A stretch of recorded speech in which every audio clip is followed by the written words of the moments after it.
J'ai commencé il y a 2 semaines sur ce passage, et tantôt je l'ai lu, on n'aura pas besoin de le lire tantôt, de Jean, dans le premier livre de Jean, première épître de Jean. Mais là, dans le fond, juste le verset 4, il y en a 3 qui rendent témoignage, l'esprit, l'eau et le sang, et les 3 sont d'accord. On va revenir là-dessus, mais ça c'est le point de départ, et aussi donc la parole de Jean quand il raconte ce qu'il a expérimenté dans le Fils. Alors, juste revenir, tu sais, c'est comme les Olympiques, on fait un step back pour repartir. Juste revenir, je ne reviendrai pas sur tous les éléments, mais juste quelques éléments pour se remettre dedans. Et ceux qui n'étaient pas là, juste pour avoir une idée d'où on est parti. Jean a reçu une incroyable révélation sur l'île de Patmos, incluant les 7 livres, ou les 7 lettres plutôt, de l'Apocalypse. Et une fois qu'il est libéré, il s'établit au milieu de ces églises. Jean probablement était dépassé par la situation spirituelle des croyants en son temps. Alors, il a un plaidoyer, un urgent plaidoyer pour la foi, pour son époque. Mais je pense aussi pour notre époque. C'est à son époque, le plaidoyer qu'il a, son urgence, est aussi pour notre époque. Oh, tu vas vite, là. Tu m'as mis ma marque? OK, ça va là. Ah, tu peux la mettre, la marque. Pour son époque, où plusieurs s'éloignent des principes de base d'une victoire certaine. Puis je veux juste montrer la map. Dans le fond, vous voyez Patmos à gauche. Attendez, ça fait longtemps que je l'ai apporté, mon petit. Vous voyez Patmos? Ah, ça marche encore. Jean a passé environ, on estime, une quinzaine d'années. Et après ça, il s'en va à Éphèse. Mais là, les 7 lettres qu'il a reçues, et ça, c'est. On n'a pas la profondeur ou l'idée, parce que ça nous dit que Jean, il révèle l'Apocalypse, les épîtres de Jean, il dit, j'écris ce que j'ai reçu à Patmos. Il a reçu, donc, et quand vous lisez l'Apocalypse, les 3 premiers chapitres, l'ange lui dit d'écrire à ces églises-là. Donc, Éphèse, Smyrne, Pergame, Thyatire, Sardes, Philadelphie et Laodicée. Il écrit. Puis là, je me suis posé la question, puis les commentateurs ou les théologiens ne donnent pas vraiment beaucoup de détails, parce qu'on ne sait pas, on n'était pas là. Jean nous dit juste qu'il a reçu des révélations pour 7 églises. Maintenant, est-ce que Jean avait des nouvelles des 7 églises pendant qu'il était sur Patmos? Certains disent peut-être. Puis moi, j'ai comme l'impression que Jean a reçu une révélation. Jean écrit ce que tu vois. On voit ça, je pense, dans le chapitre 1, verset 11. Écris ce que tu vois. Jean a vu quelque chose.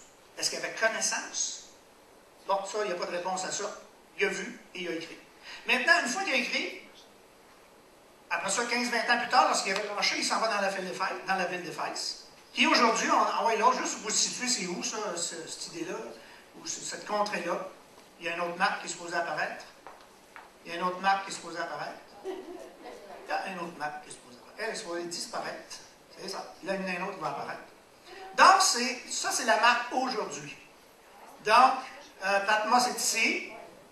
Donc, vous avez Athènes, la Grèce. Et maintenant, c'est quoi? Les 7 églises sont où? Sont en Turquie.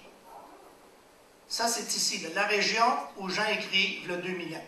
Et vous avez, bien sûr, Israël, bande de Gaza et tout ce qui se passe, tout l'étourdissement qui se passe maintenant sur la planète, c'est dans ces endroits-là. Alors, Jean va terminer sa vie dans cette région. C'est intéressant de regarder l'histoire de cette région, parce que cette région, donc il y a 7 églises qui sont chrétiennes, et la chrétienté s'est étendue jusqu'à peu près au 12e siècle. Il y a eu l'Église orthodoxe, les églises chrétiennes. Le catholicisme n'a pas vraiment pénétré la Turquie. Mais au 12e siècle jusqu'au 16e siècle, qu'est-ce qui est arrivé? On va voir votre histoire, moi. Les gens... Comment? Les croisades et surtout les Ottomans. Pas les autobans, là. Les autobans dans le Transformer, là. L'histoire ottomane. Ottoman, c'est qui? C'est des gens des musulmans. Et là, les musulmans ont envahi pendant 4 siècles la région. La Turquie, maintenant, puis jusqu'au 16e siècle, ça a changé un peu, ça s'est calmé, les gars avec les Russes, toute une histoire de guerre tout le temps. Mais maintenant, alors que la chrétienté était quand même assez importante dans cette région-là, jusqu'au 12e siècle, aujourd'hui, en 2014, combien reste-t-il, ou plutôt combien y a-t-il de musulmans en Turquie? Quel pourcentage? 98%. Et dans le fond, la chrétienté, c'est 0.02, tel qu'on la conçoit. Et là-dedans, il y a peut-être des religions chrétiennes, mais il y a un 0.02. Alors, tout de suite, ma pensée, c'est qu'à l'époque, quand l'Évangile a été répandu en Asie, il y avait des centaines, des milliers de chrétiens. Les chrétiens ont répandu jusqu'au 12e siècle. Et Jean avait averti les 7 églises. Les 7 églises. Exemple, il avait dit, j'ôterai ton chandelier de sa place. Quel est le symbolisme du chandelier? La présence. Vous savez, quand Dieu dit, j'enlève ma présence, l'enfer, c'est quoi? C'est l'absence de sa présence. C'est ça l'enfer, en réalité. À part tous les petits détails qu'on voit, mais l'enfer, c'est l'absence de la présence de Dieu. Qui a le luxe de se priver de la présence de Dieu? Aucun être humain. L'Église ni les inconvertis n'ont pas le luxe de se priver de la présence de Dieu. Alors, Jean avait averti au travers des lettres, j'ôterai, c'est-à-dire mon chandelier de sa place. Vous aurez une tribulation de 10 jours. Vous aurez une tribulation de 10 jours. Regarde, t'as pas d'autre chose pour moi? Nous, on veut tellement de bonnes choses, mais le Seigneur dit, vous aurez 10 jours. C'est-à-dire une période de 10 jours. Le chiffre 10, c'est la loi. C'est-à-dire, vous serez pris dans quelque chose. Le but, comment? Ouais, un jour comme 1000 ans, 1000 ans comme un jour. Mais 10 jours, c'est juste un symbolisme, c'est pas 10 jours, là. Parce que 10 jours, c'est pas long. Tu dis, c'est juste 10 jours, là. Mais 10 jours, c'est une période. Une période où tu es pris, comme dans la loi. Sois fidèle jusqu'à la mort. Nous, pas de problème ici. Mais présentement, cette parole, en Asie, en Orient, et vous le savez, vous lisez les nouvelles comme tout le monde, vous aurez, sois fidèle jusqu'à la mort. Je ferai mourir de mort. Ça, je prends ça dans les 2 chapitres d'Apocalypse 2 et 3, les 7 lettres. Je vais juste donner des avertissements que Jean avait donnés à l'Église. Je ferai mourir de mort ses enfants. De quels enfants il parle? Où il parle? Les enfants de Jézabel. Tu laisses enseigner Jézabel. Et Jézabel produit des enfants. Et les enfants de Jézabel ne sont pas ses enfants propres. C'est les chrétiens de l'Église, je crois que c'est Thyatire. Elle enfante, elle sème, et c'est comme une adoption. Et les enfants, si tu laisses, si tu continues à laisser Jézabel enseigner, alors la progéniture de Jézabel, qu'est-ce qu'il dit? Je ferai mourir de mort ses enfants. Wow! Tu passes pour être vivant et tu es? Tu passes pour être vivant et tu es mort. C'est encore dans les 7 lettres. Je viendrai comme un voleur et tu ne sauras pas à quelle heure je viendrai sur toi. Juste se plonger dans un contexte où Jean avait vu, Jean 1er chapitre, toucher ce que mes mains, ce que mes yeux, l'expérience du Christ. Et là, 65 ans plus tard, l'Église, où elle est rendue. Et Jean donne des avertissements. C'est-à-dire, c'est le Saint-Esprit qui, au travers de Jean, avertit l'Église. C'est bien beau, là. On a eu des belles affaires. On a vécu des choses extraordinaires. Mais maintenant, le temps change. Et votre foi, où allez-vous la mettre pour rester victorieux? Parce qu'oubliez pas, dans les lettres, ça dit, celui qui persévère. Et si tu veux avoir la victoire. Alors, dans les lettres, il y a les avertissements, mais il y a aussi les préceptes de dire, celui qui vaincra, je donnerai une pierre, il sera une colonne. Il y a des promesses. Alors, on se concentre plus sur les promesses que sur les avertissements, mais on tient compte des avertissements. C'est comme la route, ça. Hein? La route. On obéit aux lois de la route, non pas par peur d'avoir un billet, mais parce que la loi demande qu'on soit sage. C'est différent. Fait que si on conduit pour ne pas avoir de billet, alors on va voir le petit Kodak qui dit à 70 en haut, poignée d'étiquette. Alors on roule à 70, puis une fois que le Kodak est passé, on roule à 100. Ça, c'est la peur d'avoir une étiquette. Mais, comprenez, la loi, si l'obéissance dit, si ça dit 70, on va essayer de suivre la loi. C'est la même chose pour le Seigneur. On ne le fait pas par crainte. On ne le fait pas par la peur. On le fait parce qu'on est bénéficiaire de l'amour de Dieu. On est bénéficiaire de la grâce de Dieu.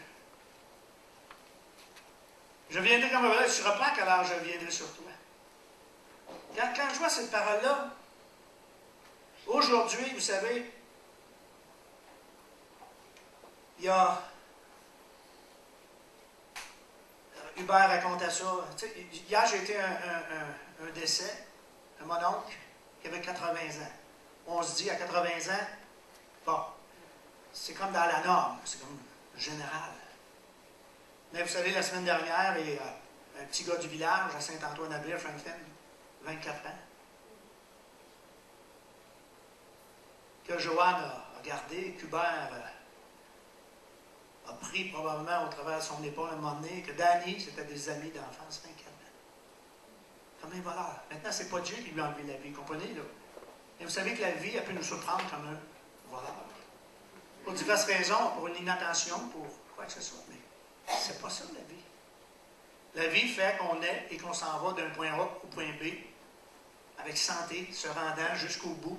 Et surtout dans le Seigneur, en accomplissant ce que Dieu a à nous demander si on est dans le Seigneur. Les gens de l'extérieur, bien sûr, ne sont pas dans la propre volonté de Dieu, mais Dieu appelle tout le monde. Mais je viendrai comme un voleur. Il y a des exemples dans la Bible où Dieu est obligé d'arriver comme un voleur. Le prophète Élie en est un exemple. Le prophète Élie, qui avait eu du succès avec les prophètes de Baal, à un moment donné, Jézabel, justement, on parle de Jézabel, qui est arrivé et Élie s'est poussé dans une grotte. Puis 3 fois, le Seigneur a dit, qu'est-ce que tu fais là, Élie? C'est pas ta place. Et c'était Harry Appel, je pense qu'il disait, c'était un pasteur de l'Australie, qui disait, c'est un des textes pour lui les plus tristes. Le prophète Élie a terminé sa carrière de prophète parce qu'il était découragé et qu'il n'a pas su se relever. Alors que la Bible dit, celui qui sera victorieux, celui qui se tiendra debout, je ferai de lui une colonne dans le temple, va jusqu'au bout. Alors, ne nous attendons pas à vivre une vie où on perd. Parce que justement, comme un voleur, le voleur n'avertit. Ils sont rares, en tout cas. Donc, j'en connais pas. Là. Alors, c'est des avertissements. Je n'effacerai pas son livre de vie. Son nom, pas son livre. Je n'effacerai pas son nom du livre de vie. Possibilité, donc, il y a un effacement. Et il y a d'autres versets juste pour dire que moi, je veux que mon nom reste dans le livre. Dans le 3e chapitre d'Apocalypse, je te vomirai de ma bouche. C'est pas le fun, ça. Seigneur qui nous dit, je te vomirai de ma bouche. Puisses-tu être froid ou bouillant, mais pas tiède, la tiédeur. Tu ne sais pas que tu es malheureux, misérable, pauvre, aveugle et nu. Alors, ces gens, il a reçu sur l'île de Patmos cette révélation des 7 lettres d'Apocalypse, et là, 15 ans plus tard, il se retrouve au milieu de ces églises-là. Et je me pose la question, il savait-tu la condition où quand il est arrivé à Éphèse, puis qu'il a écrit correctement, je pense que moi, il ne savait pas la condition profonde, c'était par révélation. Et c'est là qu'il a écrit les 5 chapitres de Jean. Et dans les 5 chapitres de Jean, on va comprendre la fondation du cœur de Jean, ou l'urgence que Jean a de parler à l'Église. Donc, il écrit ces 3 épîtres, et dans le fond, vous le savez, hein, au début, les chrétiens étaient persécutés, je rappelle juste quelques détails si vous vous souvenez, par qui? Quels étaient les premiers éléments de persécution pour l'Église naissante? Les Juifs, les pharisiens incluant, etc. Mais les Juifs en général aussi. Si les pharisiens se levaient contre l'Église, c'est sûr que les adeptes ou les disciples des pharisiens, des scribes, ils suivaient la foule. Là. Alors, c'était les Juifs. Mais en 64, arrive quoi? Un autre événement majeur à retenir pour comprendre les contextes dans lesquels Jean écrit. Le feu de Rome. Et je n'ai pas parlé la dernière fois, mais je voulais juste rajouter, en 70, qu'est-ce qui est arrivé? 6 ans plus tard? La destruction du temple. Jésus avait prophétisé dans Marc 13, 1. Les gens, le matin, disaient, regarde le temple. Le Seigneur Jésus a dit, il ne restera pas pierre sur pierre qui ne soit. Et en 70, la parole de Jésus s'est accomplie. Et qu'est-ce qui est arrivé? En 70, destruction du temple. Et là, les Juifs se sont tous dispersés. Et vous voyez ça, je pense, c'est dans Jacques, ça dit, Jacques à ceux qui sont dans la diaspora, dans la dispersion. C'est-à-dire, l'Église, elle s'est dispersée.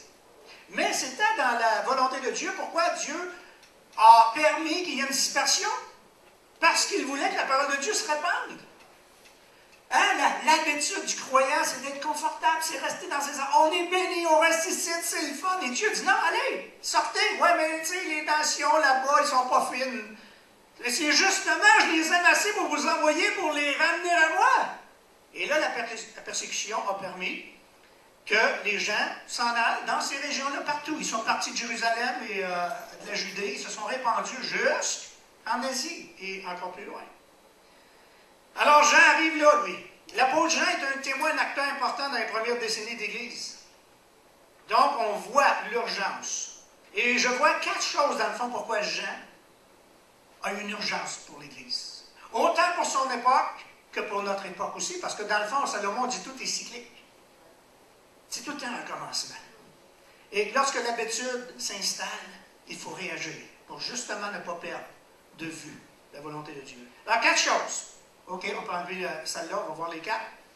Jean écrit afin d'être sur leur garde. Afin que l'Église veille, qu'elle soit sur ses gardes. D'avoir un esprit éveillé. D'être sur leur garde. Pèse sur la flèche. Et voilà. D'être sur leur garde, c'est-à-dire d'être éveillé. Et d'autres auteurs du Nouveau Testament vont dire la même chose. Réveille-toi, toi qui dors. Afin de vous tenir éveillé. Et en même temps, c'est ce que ça dit. Dans le fond, d'être éveillé, c'est d'être sur nos gardes, comme des sentinelles. Une sentinelle qui veille. Le deuxième point que Jean, pourquoi il écrit, c'est de ne pas s'éloigner ou d'ignorer les commandements de Dieu. De ne pas s'éloigner ou d'ignorer. Parce que quelquefois, on ne s'éloigne peut-être pas, mais on les ignore. Jean va donner des avertissements basés sur la parole de Dieu. Et des fois, d'ignorer. Hein? Nul! Je prends encore une expression, pas politique, mais policière, que certainement beaucoup de policiers vont dire à un moment donné. Ah, je ne savais pas! Ah, nul! Nul n'est censé ignorer la loi. Tout citoyen est supposé avoir une notion. Quand on prend des cours de conduite, les amis, qui prend des cours de conduite à date, là, ils sont tous partis en haut, les ados, là, il y en a plein qui... À ce temps maintenant, moi dans mon temps, les cours de conduite, ça n'existait pas. On allait au permis de conduire, on remplissait un examen, 90%, ah, tu as même une classe de camion, tu n'as jamais conduit un camion de ta vie. Puis tu peux conduire une moto, tu n'as jamais conduit une moto de ta vie. C'était comme ça, moi, quand j'étais jeune, ça fait bien longtemps. Maintenant, hey, combien d'années, les amis? As-tu checké comme temps? Non, tu n'es pas assez vieille. 1 an.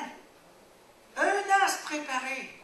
Pourquoi? Parce que nul n'est censé ignorer la loi. Alors, probablement, les gouvernements ont dit il faut qu'on instruise nos amis, là, nos citoyens, parce qu'ils n'ont pas d'air à... Puis même après qu'ils ont le permis, on dirait qu'ils l'oublient.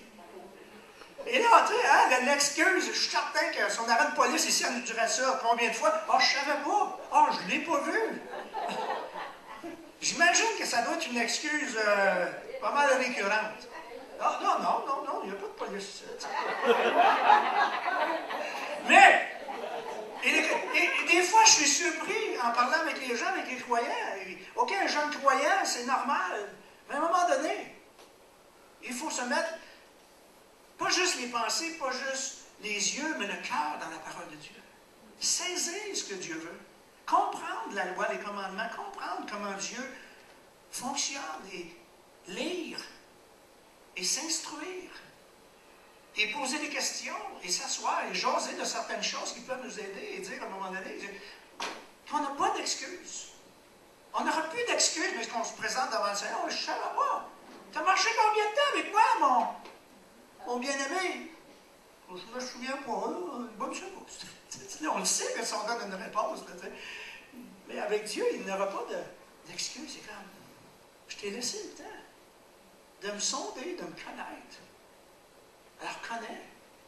Le psaume 119, on lit-tu le psaume 119 ensemble? Ouais. 175 versets. Ah, je garde ta parole dans mon cœur afin de ne pas pécher contre toi. Ta parole est une lampe à mes pieds, une lumière sur mon sentier. Si vous ne voulez pas vous cogner les orteils sur le bord des meubles, mais la parole de Dieu va vous éclairer afin que votre pied ne chancelle pas. Troisièmement, de rester attaché à la vérité et aux enseignements. OK, la parole de Dieu, c'est la fondation, mais aussi les enseignements de la vérité, c'est-à-dire ceux qui retransmettent la vérité ou les enseignements. Jean va mentionner ça dans ses 5 livres. À ceux qui vous ont transmis. Les apôtres qui vous ont transmis. Parce que vous le savez, tout de suite après que l'Église a commencé, puis c'est juste normal. À un moment donné, le diable n'aime pas ça. Et Jean va parler des faux prophètes. Et il y avait déjà une théologie ou un enseignement qui disait ce qu'on appelle le gnosticisme. Vous savez c'est quoi? Excusez-moi, c'est pas grave, c'est pas un concours, là. Le gnosticisme, c'est, quand Jésus est né, le Saint-Esprit est venu après la naissance. Et avant la croix, le Saint-Esprit est parti. Puis il est venu après. Parce que toute une histoire où ça disait, dans le fond, le corps, c'est pas important. Et là, ça disait aux croyants de la première époque, pour s'abstenir de suivre les règles de Dieu, bien, c'est pas grave votre corps, ce qu'il va faire. Et là, ça incluait le péché, l'immoralité, toutes ces choses-là. Et là, ça commençait à envahir l'Église. C'est pas grave, parce que même Jésus, à un moment donné, l'Esprit était sur lui, mais à un moment donné, l'Esprit n'était plus là, puis l'Esprit est revenu, parce que le corps, c'est rien. Alors, Jean, il débat une chose, là, je vous dis ça en essence, mais c'est plus complexe que ça. Là. Et il y avait d'autres doctrines qui commençaient à se répandre. Et vous lisez ça, dans le fond, quand Jean parle dans ses 5 épîtres, vous reconnaîtrez au niveau quand il parle de la chair, quand il parle des enseignements, des faux enseignements, ce n'était pas les enseignements des premiers apôtres. N'oubliez pas, Jean, il en reste combien de disciples quand Jean écrit ça? Il n'y en a plus. Il est tout seul. Tous les autres ont été massacrés, zigouillés. D'autres sont morts, il est tout seul. Et la reproduction, dans le fond, on n'a pas reproduit les enseignements. Et là, ça va être une chose. Restez attachés à la vérité, aux enseignements. Encore aujourd'hui, là, on est en 90. Mais là, on est en 2000. Des fois, je trouve ça aberrant d'entendre. Et vous savez, c'est par centaines maintenant avec les médias, puis les transmissions vidéo, et tout le monde a droit, accès à dire n'importe quoi, puis à dire des niaiseries, des affaires qui n'ont juste pas de sens. Et moi, je ne suis pas contre ne pas regarder, ne pas écouter, mais soyez premièrement et d'abord imbibés de la parole de Dieu, de la vérité que contient les Écritures, et éclairés par le Saint-Esprit. Bon, c'est un sujet juste à lui-même, ça. Et quatrièmement, de vivre l'amour véritable, cela je l'aime. Parce que c'est une des marques. C'est un, comment tu appelles ça, un poinçon, là, un cil. Ça, c'est un cil, comme le cil. Un sceau, c'est ça, un sceau en français. C'est un sceau, ça. Je vous donne un commandement nouveau. Aimez-vous les uns les autres, car à ceci, tous connaîtront que vous êtes mes disciples. Il y a plein de versets. Puis ça, les gens vont le répéter, ça. De vivre l'amour véritable que produit la communion avec le Père, le Fils, le Saint-Esprit. Et aussi le corps de Christ. C'est le Père, le Fils, le Saint-Esprit. Et vous voyez, le Saint-Esprit, Jean va ramener, va dire, wow. Il y a une communion, et c'est le mot koinonia, c'est-à-dire une intimité si proche du Père, du Fils et du Saint-Esprit, et en même temps du corps de Christ. Et là, vous allez avoir des portions d'Écriture dans un genre extraordinaire qui font freaker. Quand on les lit comme il faut, on se dit, wow, Seigneur, c'est sérieux. On n'est pas rendu là. Alors, la jeune Église, après avoir connu la gloire des premières années, connaissait maintenant des temps d'incertitude. Ça arrive-t-il des fois que vous ayez des temps d'incertitude, des temps de questionnement, des temps de doute? Ça fait juste partie de la game. Et même l'auteur de l'Épître aux Hébreux, lui, il a dit ça vers 68. L'Épître aux Hébreux, c'est 68, ça. Chapitre 12, verset 2. Déjà, il y avait une prémisse qui commençait à se répandre à cause des persécutions. 68, on est juste après 64. Donc, c'est après que Néron ait persécuté les chrétiens, envoyé dans l'arène. Et là, les chrétiens se posaient la question, parce que là, pendant 20-25 ans, l'Église progresse, là. Le nombre des disciples augmente. Ils étaient tous ensemble, ils étaient tous ensemble à partager le pain, à partager les choses entre eux. Le Seigneur ajoutait à l'Église ceux qui étaient sauvés. Ils persévéraient dans la communion, dans l'enseignement des apôtres, communion fraternelle, fraction du pain, etc. Et le Saint-Esprit ajoutait à l'Église. Donc, pendant des années, le Seigneur ajoute à l'Église des chrétiens. Avant, ils sont persécutés par les Juifs, mais c'est pas si pire encore. Il y en a qui meurent, Étienne est décédé. Mais la majorité, ça accroît. Le geôlier qui donne ses vies au Seigneur, toute sa famille suit, il y a plein de familles qui suivent, là, c'est glorieux, mais rendu après la persécution, Hébreux 12,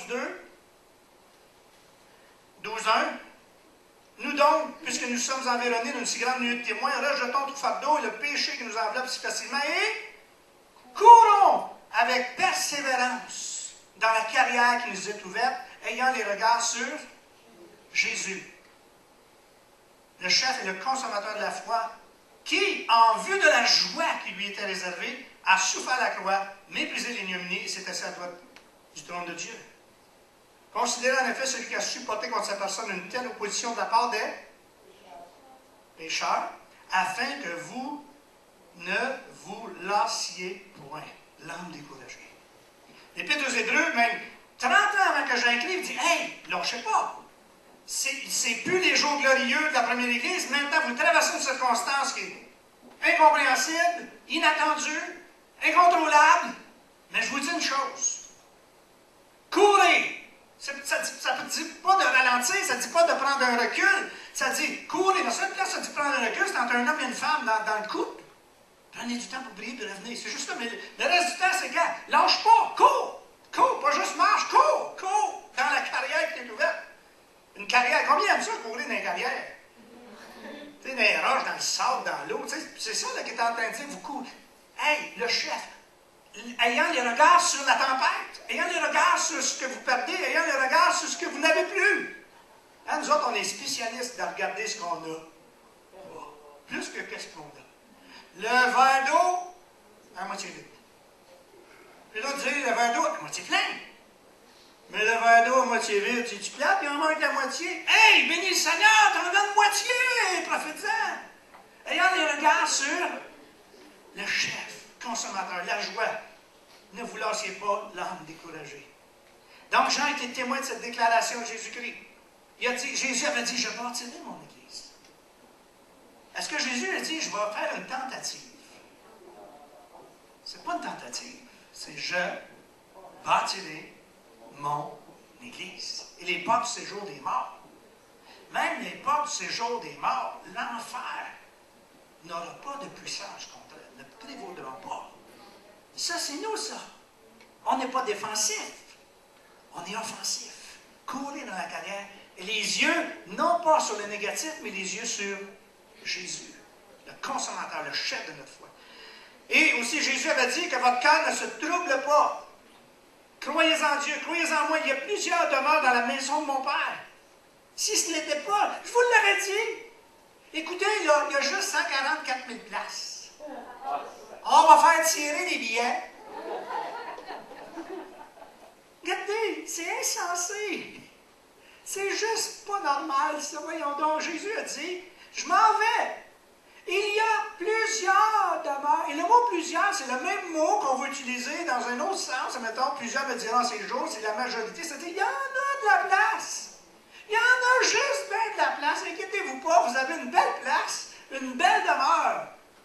Alors, si ce n'était pas, je l'avais dit, je vais vous préparer. Et lorsque je m'en serai allé, que je vous aurai préparé une place, je reviendrai, je vous prendrai avec, afin que là où je suis, vous soyez aussi.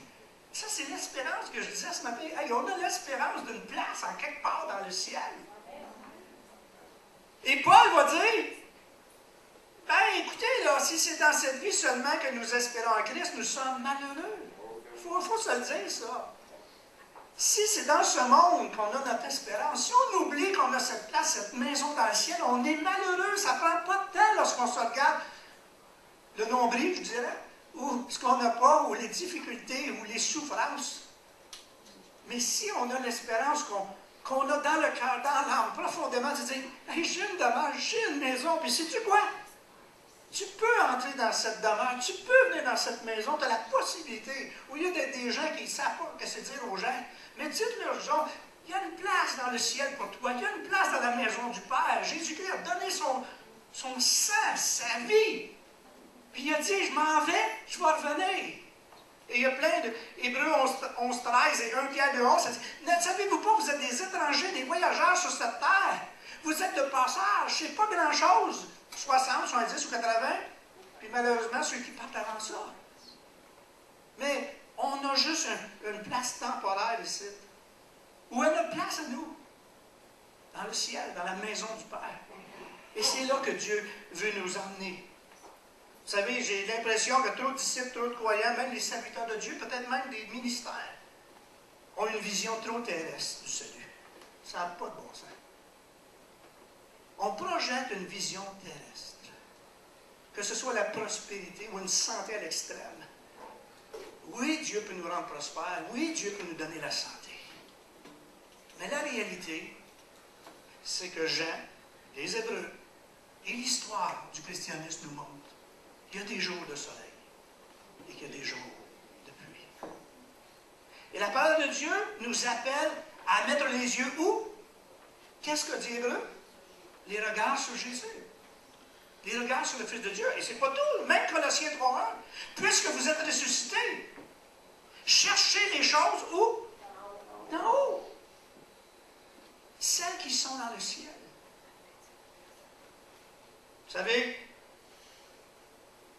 Pérus, il a dit, François Pérus, on va tous mourir tout seul dans un caniveau avec des factures. Il y a des gens qui ont une vision de la mort assez bizarre, mais pas réaliste. Les factures, c'est comme lui, il disait, les factures vont me suivre, c'est plate. On va tous finir, mais l'important, c'est de dire, on va tous finir tout seul. Il y a des gens qui le savent. On n'a pas assez le courage de se tourner vers le Seigneur, mais ça, c'est notre job à nous de transmettre cette espérance. Mais tout seul dans un caniveau, dans un endroit de solitude, dans un endroit fermé, avec des factures. Et ça, c'est plate.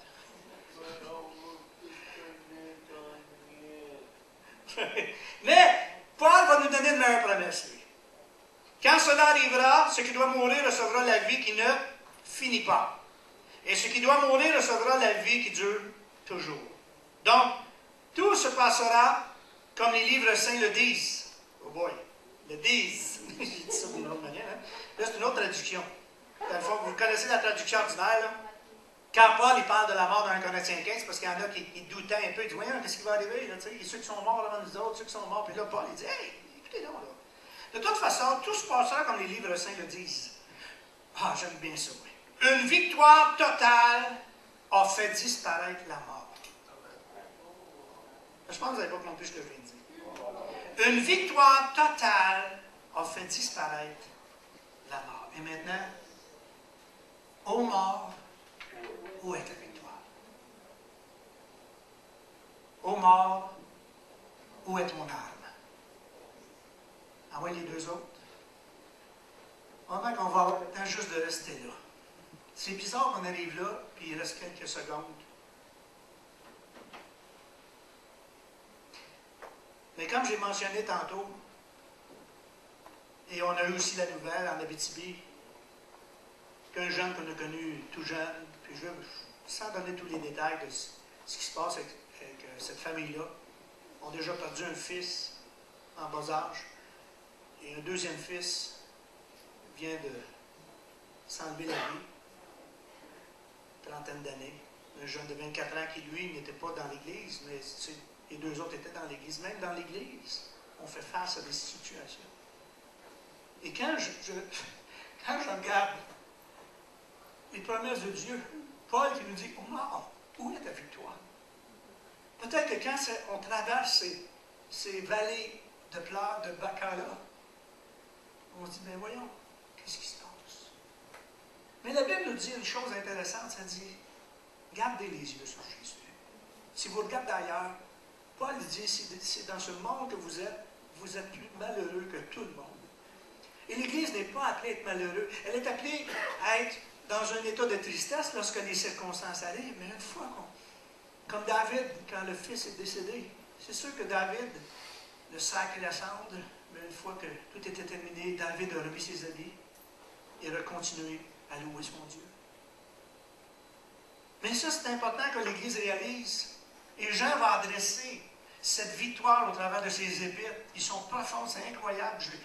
Plus je les lis, c'est comme une mine. Il y a des niveaux dans les mines.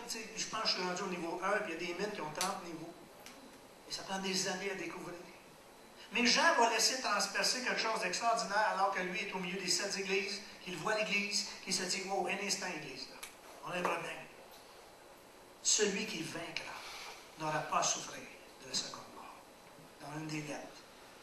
Et j'aimerais ça ce matin qu'on termine sur la déclaration, parce que dans le verset de Corinthiens 15, 54 à 57,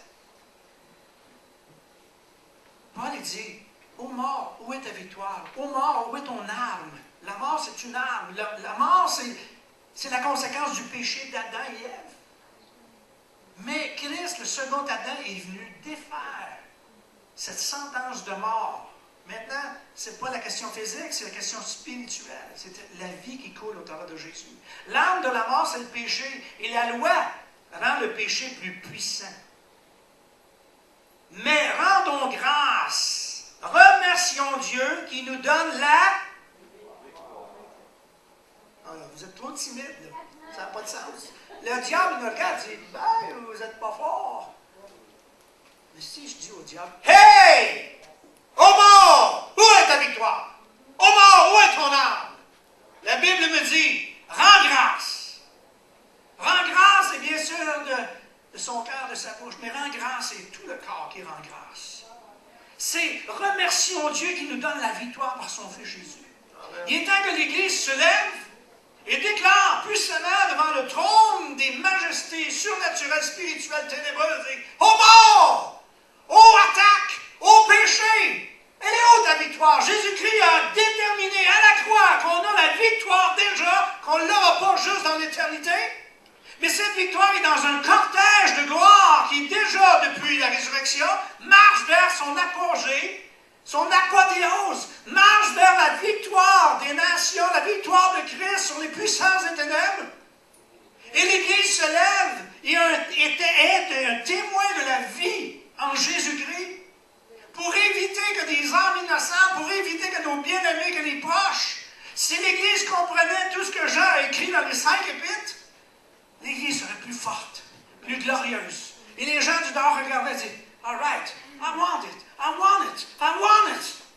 Je ne sais pas ce que je cherche, mais là, ce que je découvre, et lorsque ça dit dans Pierre, lorsque le Saint-Esprit visite, ils savent reconnaître qu'il y a des gens de victoire qui, ayant traversé toutes sortes d'épreuves, sont capables de se tenir debout, comme l'apôtre Jean au milieu des 7 églises qui se disaient, wow, il y a un problème ici, mais moi, je vous dis comment vous tenir sur vos pattes, comment rendre gloire, comment reconnaître la bénédiction, comment marcher vers l'éternité avec un cœur rempli de reconnaissance.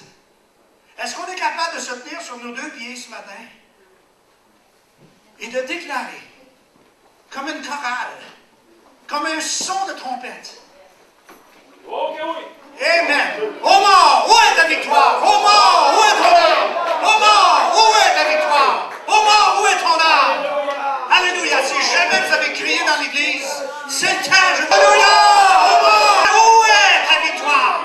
Tu as été défait à la croix. Nous rachetons par nos prières, par notre intercession. Le salut des âmes, Dieu Tout-Puissant. Le salut de nous, remplis-nous du Saint-Esprit afin qu'on ait ton autorité, puisque nous avons l'autorité dans le nom de Jésus. Je vous donne toute autorité. Mettez la main sur quelqu'un et dit, reçois l'autorité de Christ. Reçois l'autorité du Maître pour marcher sur les scorpions, pour déclarer la mort. Où est ta victoire? Reçois l'autorité de Jésus, l'autorité de Christ pour déclarer victoire à celui qui vaincra. Je donnerai les clés du royaume à celui qui vaincra. La mort n'aura plus de pouvoir. À celui qui vaincra, un nom nouveau sera donné sur un caillou que personne d'autre ne connaît. Oh Seigneur, nous voulons marcher dans cette victoire et déclarer à la mort qu'elle est défaite dans le nom de Jésus. Père, je prie pour nos familles, pour nos bien-aimés, pour nos amis, pour nos voisins, tous ceux, Seigneur, qui sont sur notre route. Afin, Seigneur, que nous soyons courageux, d'avancer, de donner une parole d'encouragement, d'attirer les gens. Et d'abord et avant tout, que nos vies reflètent cette victoire en Jésus-Christ. Que nos vies reflètent cette victoire. Oui, dans les instants, Seigneur, où nos cœurs sont touchés, sont brisés, sont martyrisés par la perte d'être chers alentour de nous, Seigneur, qu'après ça, nous nous relevons et nous gardons nos yeux sur Jésus. Et pour ceux qui ont encore un souffle de vie autour de nous, que nous ayons une parole de salut, une parole de vie, une parole d'invitation dans la grande commission que tu nous as donnée, d'aller vers les nations et de prêcher, d'annoncer, de témoigner une parole de vie.